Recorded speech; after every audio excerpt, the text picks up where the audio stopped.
Erica Lane tells me at first she didn't want to become a singer, but says life had different plans. I went to her home where she's able to spend time with her family, sing songs, and talked about her journey being recognized by some of the most distinguished music charts many artists dream of. We'll take a cup of kindness yet for all the lang syne. This is Erica Lane, who lives in Odessa. I've been singing since I was very little, but I never wanted to be a singer or take it seriously until I hit about 11, 12. Lane says around that time, something just clicked, and now years later, she spends her time singing For all the lang syne. with family and playing with her son. Different song. Or decorating, literally decorating her home for Christmas that she says will be kept up almost all year long. Any time of year. And in between all that, she has made a name for herself as an independent recording artist and made it on music charts that many dream of. My producer loved it, everybody loved it, my sponsor. So we went with that one, and it got on the Billboard Charts. Jesus, our brother, kind and good. She's talking about her recent single, The Friendly Beast, that reached number 37 on the Billboard Adult Contemporary chart during last year's holiday season. I never thought I would record that song. You know, as a kid, it didn't enter my mind that I would actually release that song myself someday. And so when I was making a list of what I'm going to put on my Christmas album, because that's what's coming up in 2023, is releasing the full album, that was one of the songs that I chose to be on it.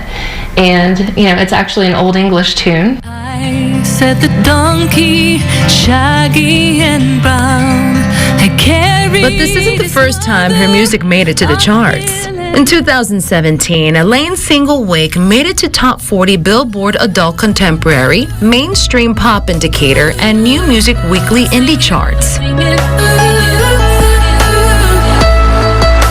What are the benefits of it?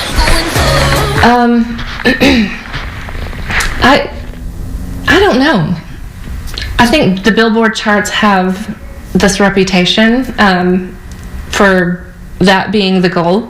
But I also got on media-based charts, New Music Weekly charts, and other charts, which were pretty significant as well.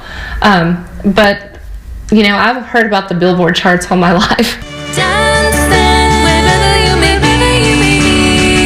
Then in 2019, Lane and her sister Ashley, when the duo were also known as Le Sorelle, live recorded the song Lord of the Dance, and that one also made it to the Billboard charts. Originally from a Texas town named Crowell, Lane says growing up there wasn't much opportunity for her to perform. I graduated with 26 people in my class. We did not have a choir or anything like that, but we did have a band. She says one day the high school's band director suggested she try out for a group called the All-Region Choir. I didn't have any real, formal training or anything like that. So he found the materials for me. My mom was my sponsor, and I ended up making the first cut at the district level, and then I just practiced really, really hard, learned the music, made the next cut. Then I made the next cut, and before you know it, I made state. She then went on to graduate from Texas Tech University, majoring in music education, toured and performed at events with well-known celebrities, including John Voight, appeared in commercials and radio shows, competed in pageants, and so much more. Right out of college, I won Miss Houston, and so I got to participate in Miss Texas a few times, and that really opened up my world of communication. With a lot of hard work and dedication, Lane has built an extensive resume and most of all nurtured friendships with other local musicians throughout the years. She really cares about her family and she really cares about her friends. I'm very honored to be considered one of her friends and always checking in on us to make sure that we're doing okay, not only on the music side of things, but also away from the stage, away from the venue, away from the concert hall. Not only is UTPB Percussion Studies Director Tim Fierce Lane's good friend, but he was also her drummer in her Billboard hit single, The Friendly Beast. I have something that's on Billboard. This is something that this is something, what's going on here? And so it was a really amazing feeling to know that I was a part of something that was not only reaching a wide audience, but also something that we were artistically proud of. They both agree that there's something magical when artists come together and bring a vision to life.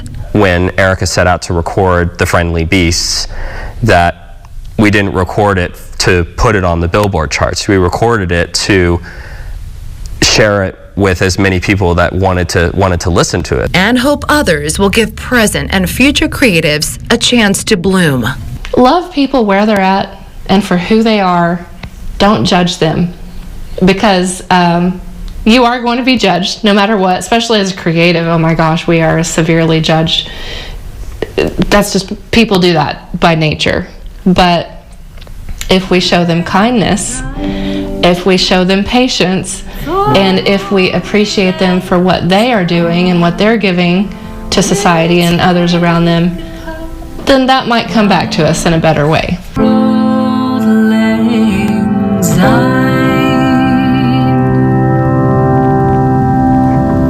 You know, Lane says if she could go back in time and do something different, she would have gotten a day job, and suggests other up-and-coming artists do the same thing to relieve some stress, especially when it comes to paying the bills. She currently works as a worship leader at a Midland church, and you can still catch her performing at local venues. Reporting in studio, Ozzy Mora, ABC Big 2 News.